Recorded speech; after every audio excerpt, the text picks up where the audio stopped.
ગુરુ માતા સુદીક્ષાજી સાત સંગાથજી પ્રેમથી બોલજો ધન્ય નિરાકારજી। આજે આપણે યોગ એટલે શું?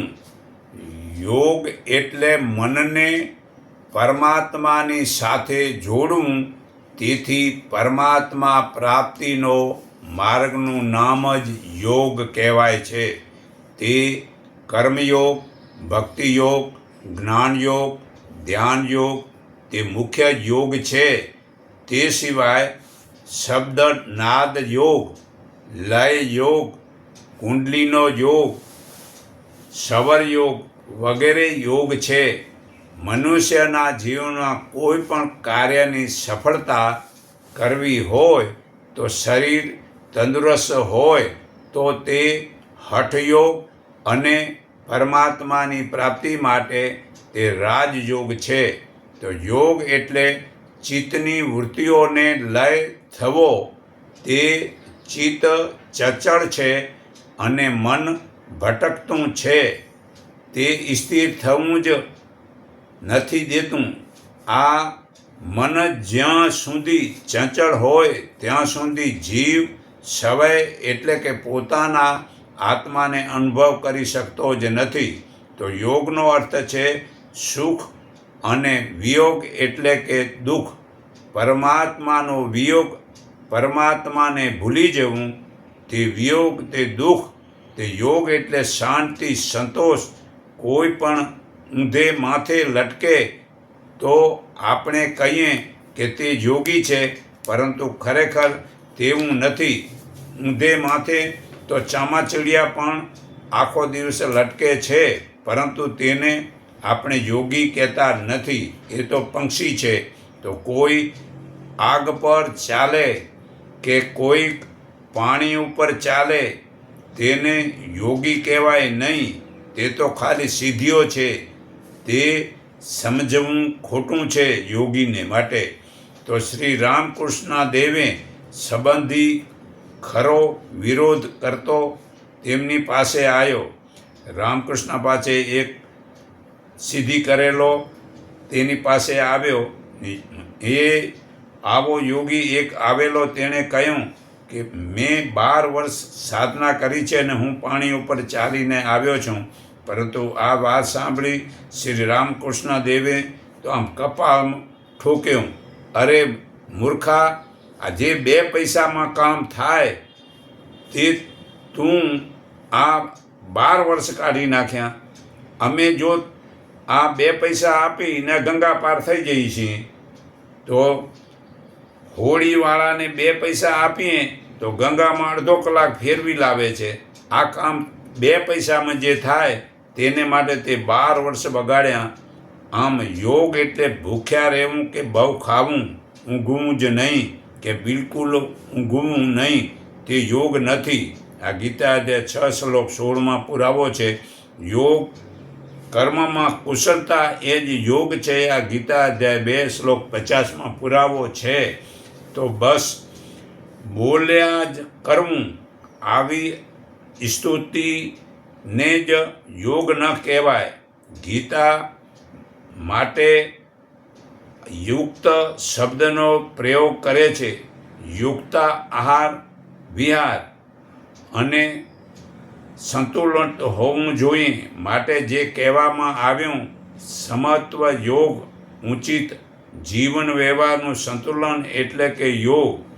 આ સિવાય શ્રી કૃષ્ણએ ખરેખર યોગની બીજી ખૂબ જ સુંદર અને સચોટ વ્યાખ્યા કરી। યોગ કર્મસુ કૌશલ્યમ, કર્મ કુશળતાને જ યોગ કહેવામાં આવ્યો છે। આ કર્મ કૌશલ્ય એટલે શું? જે કાંઈ પણ કાર્ય આપણે કરીએ તે ચોક્કસ હોવું જોઈએ, ઢીલું પોચું નહીં, લબાચવ ન હોય કે જે કરો તે પાકું કરો, ખૂબ જ વ્યવસ્થિત। એટલે કે જે શ્રી રામકૃષ્ણ કહેતા કે જે સ્ત્રી ખૂબ સારી રસોઈ કરી શકે તે ખૂબ જ સારું ધ્યાન કરી શકે। કારણ કે એટલું જ કે બેધ્યાનપણે કરવામાં આવેલી રસોઈમાં કોઈક ભલી વાર ન થાય, સારું ન રહે. આજે મીઠું ભૂલી ગયું, કાલે ભૂલથી 2 વાર નિમક પડી ગયું. રસોડામાં અઠવાડિયે 1-2 વાર દૂધ તો ઉભરાઈ જ જાય. કારણ શું કે આ ધ્યાન ન રહ્યું. આ શરીર જ્યાં હોય મન પણ ત્યાં જ રહે, તેનું જ નામ યોગ. પરંતુ દુર્ભાગ્યે આપણા શરીર તો કચ્છમાં છે અને મન તે મુંબઈમાં છે. તો સોયમાં દોરો પરાવનારો હોય અને એ દોરાનું એક પડખું ડાબે કે જમણે હોય તો તે દોરો શોધ્યાના છિદ્રમાં જ પરોવી શકાય નહીં. તેને એકાગ્ર કરવો પડે. આમ યોગનો અર્થ કર્મમાં કુશળતા, અર્થાત કર્મ વ્યક્તિગત હોય કે પારિવારિક હોય કે સામાજિક હોય કે લૌકિક, નાના નાના કામમાં સંપૂર્ણ જાગૃતિ કેળવી શકાય તો જ યોગ શબ્દનો અર્થ સાર્થક થાય છે. આ સર્વ સાધારણ સમજણ સિવાય જે ખૂબ મહત્ત્વનું અને યોગનું ઉચ્ચતમ પાસું છે તે મહર્ષિ પતંજલિ કથિત વ્યાખ્યા યોગ ચિત્ત પ્રવૃત્તિ રોધ. યોગ એટલે ચિત્તની વૃત્તિઓને નિરુદ્ધ કરવો. તે ચિત્ત ચંચળ છે, મન જ્યાં ત્યાં ભટકે છે અને રામ કેમ કરીને ઠરે ઠામ. મન જ્યાં સુધી ચંચળ હોય, વ્યગ્ર હોય, ઉત્પાદક કરે ત્યાં સુધી જીવ સ્વસ્થનો અનુભવ કરી શકે નહીં. તો યોગનો અર્થ છે સુખ. વિયોગ એટલે કે દુઃખ. યોગ એટલે શાંતિ, સમૃદ્ધિ, ઉન્નત, ઉત્કર્ષ, અભ્યુદય અને આત્મચિંતનમાં શાશ્વતનું સ્થિતિ. અને તેનાથી વિપરીત બધું જ દુઃખ, અશાંતિ, અવનતિ અને આત્મવિમુખતા. તો ગુરુદેવ શ્રી સ્વામી શિવાનંદજી મહારાજ કહેતા કે માનવનું જીવન લક્ષ્ય ઈશ્વર પ્રાપ્તિ, ઈશ્વર પહેલાં, જગત પછી અને સર્વત્ર છેલ્લે અથવા કદીએ નહીં. આ ઈશ્વર પ્રાપ્તિના માર્ગનું નામ જ યોગ છે. તો કર્મયોગ, ભક્તિયોગ, જ્ઞાનયોગ, ધ્યાનયોગ પ્રમુખ યોગ છે. તે સિવાય નાદયોગ, લયયોગ, કુંડલીનો યોગ, સવર યોગ આદિ યોગ માનવ જીવનમાં કોઈક પણ કાર્યને સાર્થક કરવું હોય તો શરીરની સ્વસ્થતા હોવી જ જોઈએ. ને આ શરીર સ્વસ્થ જે આપી શકે તે હઠયોગ અને પરમ લક્ષ્યને પહોંચી શકે છે. તો પરમ લક્ષ્ય પહોંચવા માટે ખરેખર આપણે તો ગીતાના અધ્યાય પહેલાંથી કરી અને હું 31 શ્લોકમાં સારી સમજણ સમજાવું છું. તો ભગવાન શ્રી કૃષ્ણએ કહ્યું, જે મનુષ્ય કર્મફળનો આશ્રય લીધા વગર કર્તવ્ય કર્મ કરે છે તે સંન્યાસી અને સાચો યોગી છે. પણ જે કર્મનો ત્યાગ કરનારો છે ને બેસી રહેનારો છે તે સંન્યાસીએ નથી કે યોગીએ નથી. હે અર્જુન, જેને સંન્યાસ કહેવાય છે તેને જ યોગ જાણ. કેમ કે જેણે મનના સંકલ્પો ત્યજ્યા નથી એવો કોઈ મનુષ્ય યોગી થઈ શકતો નથી. 6 અધ્યાયનો 3 શ્લોક. યોગમાં પ્રવેશ કરવા ઈચ્છતા સ્વામી માટે નિષ્કામ ભાવથી કર્મ કરવા એ સાધન છે. યોગમાં પ્રવેશ કરી દીધા પછી સમય એટલે કે બધા સંકલ્પોનો અભાવ તેને માટે યોગરૂઢ સ્થિતિમાં સ્થિર કરનાર સાધન છે. પછી 6 અધ્યાયનો 4 શ્લોકમાં જ્યારે મનુષ્ય ઇન્દ્રિયોના વિષયોમાં અને કર્મમાં આસક્ત થતો નથી તથા સર્વ સંકલ્પોનો ત્યાગ કરે છે ત્યારે તે યોગારૂઢ કહેવાય છે. તો ખરેખર જેણે જીવ માત્ર પ્રત્યે નિષ્ઠા રાખી આત્માચિંતન કરી આત્માના બળથી મનને જીત્યું છે તે જ આત્મા પોતાનો બંધુ છે. પણ જેણે પોતાના બળથી મનને જીત્યું નથી અને સંસાર વિષયો ભોગોમાં રચે છે તેનો આત્મા પોતાનો પ્રત્યે જ શત્રુ થઈને વર્તે છે. તો જે શાસ્ત્ર જ્ઞાન અને અનુભવરૂપ વિજ્ઞાન લઈ સગળી ઈચ્છાઓ વગરનો તૃપ્ત આત્માવાળો વિકાર રહિત જીતેન્દ્રિય અને માટીનું ઢેફું કે પથ્થર તથા સોનાને એક સરખા સમાન ગણનારો યોગી યુક્ત યોગ સિદ્ધિ કહેવાય છે. આ ગીતા અધ્યાય 6 શ્લોક 8માં પુરાવો છે. તો યોગીએ એકાંતમાં રહીને ચિત્તને તથા શરીરને વશ કરી આશા રહિત અને પરિગ્રહ થઈને અંતકરણને સદા યોગાભ્યાસમાં જોડવું. તો મનને એકાગ્ર કરી ચિત્ત અને ઇન્દ્રિયોની ક્રિયાઓને વશ કરી અંતકરણની શુદ્ધિ માટે યોગાભ્યાસ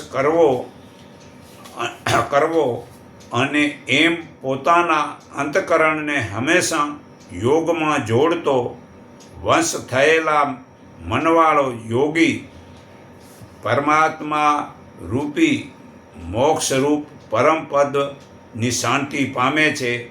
હે અર્જુન, બહુ ખાનાર કે બિલકુલ જ નહીં ખાનાર, બહુ જ ઊંઘનાર તેમજ સતત જાગનારને યોગ સિદ્ધ થતો નથી. આ ગીતા અધ્યાય 6 શ્લોક 16માં પુરાવો છે. પરંતુ યોગ્ય આહાર વિહારવાળાને, કર્મમાં યોગ્ય ચેષ્ટાવાળાને તથા યોગ્ય ઊંઘનાર જાગનારને માટે યોગ દુઃખનાશક બને છે. તો જ્યારે વશ થયેલું મન આત્મામાં જ રહે છે અને સર્વ કામનાઓથી નિઃશુલ્ક થાય છે ત્યારે તે મનુષ્ય યોગી કહેવાય છે. જેમ પવન વિના થાનમાં દીવો ડોલતો નથી તેમ સમાધિષ્ઠ યોગીનું મન પણ ડગતું નથી. તેનું ચિત્ત નિરંતર પરમાત્માના ધ્યાનમાં જ જોડાયેલું રહે છે. આવી ઉપમા આત્માને યોગમાં જોડાતા યોગીના વશ થયેલા મનની રહે છે. તો યોગના સેવનથી વશ થયેલું ચિત્ત જેમાં આનંદ મેળવે છે અને અંતકરણ વડે આત્માને જોતો મનુષ્ય આત્મામાં જ સંતોષ માને છે. વળી અતિદ્રિય અને બુદ્ધિગ્રાહ જે અનંત સુખ છે તેને જેમાં અનુભવે છે તેમજ જેમાં રહીને આ યોગી તત્વથી ચલિત થતો નથી. આ તત્વ અહીંયા જ છે, તેમાં ચલિત થતો નથી. તે દુઃખ સંયોગના અભાવને યોગ નામે જાણવો, તેનો કંટાળ્યા વગર સ્વચ્છ ચિત્તથી નિશ્ચયપૂર્વક અભ્યાસ આ કરવો, આ પરમાત્માની અંદર રહીને. તો તે કારણ કે અતિ શાંત મનવાળા, શાંત રજોગુણવાળા ને પાપ વગરના અને બ્રહ્મરૂપ થયેલા આ યોગીને સૌથી ઉત્તમ સુખ પ્રાપ્ત થાય છે આ પરમાત્મામાં આમ જોડાવાથી. એ રીતે ચિત્તને સદાય પરમાત્મામાં જોડતો યોગી પાપરહિત થઈ સહેલાઈથી પરબ્રહ્મના અનુભવરૂપ અનંત સુખને અનુભવ કરે છે. યોગયુક્ત અંતકરણવાળો અને સદા સમાન દ્રષ્ટિ યોગી સર્વ પ્રાણીઓમાં પોતાને અને પોતાનામાં સર્વ પ્રાણીઓને જુએ છે. જે મનુષ્ય પરમાત્માને સર્વત્ર જુએ છે અને બધું જ પરમાત્મામાં જુએ છે તેને માટે પરમાત્મા છુપાયેલા રહેતા નથી અને તેને પરમાત્મા છુપાયેલો રહેતો નથી. તો સર્વ પ્રાણીઓમાં રહેલા પરમાત્મા એક જ છે એમ એકપણાનો આશરો કરી જે યોગી સર્વભૂતોમાં રહેલા મારા આનંદ સ્વરૂપ સત્ય આત્મા સ્વરૂપને યાદ કરે છે તે સર્વ પ્રકારે કર્મમાં વર્તતો હોય પણ તે પરમાત્મામાં જ વર્તે છે. હે અર્જુન, જે સર્વ પ્રાણીઓમાં પોતાની જેમ સુખ કે દુઃખને સમાન જુએ છે તે યોગીને મેં શ્રેષ્ઠ માન્યો છે અને આવો યોગી ફરી ભવબંધનમાં પડતો નથી, તે જન્મ મરણથી છૂટી જાય છે. હે અર્જુન, અર્જુન બોલ્યો, હે મધુસૂદન, આપે મને જે આ સમાન ભાવ યોગ કયો તેની સ્થિતિ મનની ચંચલતાને લીધે હું સ્થિર જોતો નથી. ભગવાન બોલ્યા કે જેણે મન વશ કર્યો નથી તેને માટે યોગ દુર્લભ છે, પણ વશ કરેલા મનવાળો અને પ્રતન કરતો મનુષ્ય ઉપાયથી તેને પ્રાપ્ત કરી શકે છે એવું મારું માનવું છે. તો અર્જુને કહ્યું કે હે પ્રભુ, જે યોગમાં શ્રદ્ધાવાળો છે પરંતુ પૂરેપૂરો સ્વામી ન હોવાથી તેનું મન યોગથી ચલિત થયું હોય તો એ યોગીથી સિદ્ધિને પ્રાપ્ત ન કરતાં કઈ ગતિને પ્રાપ્ત થાય છે? તો તે યોગભ્રષ્ટ સાધક પુણ્યકર્મ કરનારાના લોકમાં પામી ઘણા વર્ષો સુધી ત્યાં રહી પછી પવિત્ર શ્રીમતને ઘેર જન્મે છે. આ ગીતા અધ્યાય 6 શ્લોક 41માં પુરાવો છે. અથવા બુદ્ધિમાન યોગીના જ કુળમાં જન્મે છે ને ખરેખર આ લોકમાં આવો જન્મ મળવો તે અતિ દુર્લભ છે. હે અર્જુન, આ જન્મમાં તને પૂર્વજન્મની યોગ સાધનાવાળી બુદ્ધિનો સહયોગ પ્રાપ્ત થાય છે અને ફરીથી યોગ સિદ્ધિની પ્રાપ્ત કરવા માટે તે આગળ પ્રયત્ન કરે છે. તેમજ પૂર્વજન્મમાં કરેલા અભ્યાસને લીધે તે અવશ્ય યોગ પ્રત્યે ખેંચાય છે. આ યોગનો જિજ્ઞાસુ પણ શબ્દ સકામ વૈદિક કર્મો કરનારી સ્થિતિ શબ્દ બ્રહ્મને આમ છોડી દે છે. ગીતા અધ્યાય 6 શ્લોક 44માં પુરાવો છે. તો આ યોગી તપસ્વીઓ કરતાં વધુ સારો છે, જ્ઞાનીઓથી પણ વધુ સારો છે. અગ્નિહોત્ર જે કર્મકાંડ કરે છે તેનાથી પણ વધુ સારો છે. હે અર્જુન, તું યોગી થા અને સર્વ યોગીઓમાં પણ જે પરમાત્મામાં મન પુરાવીને પરમાત્માને શ્રદ્ધાપૂર્વક નિરંતર યાદ કરે છે તેને પરમાત્મા શ્રેષ્ઠ યોગી માને છે. તો હું સર્વના હૃદયમાં રહેલા પરમપિતા પરમાત્માને હું મારા હૃદય ભાવથી નમન કરું છું. એકને ઓળખો, એકને માનો, એક સંઠીન થાવ, એટલું કહી હું મારી વાણી વિરામું છું.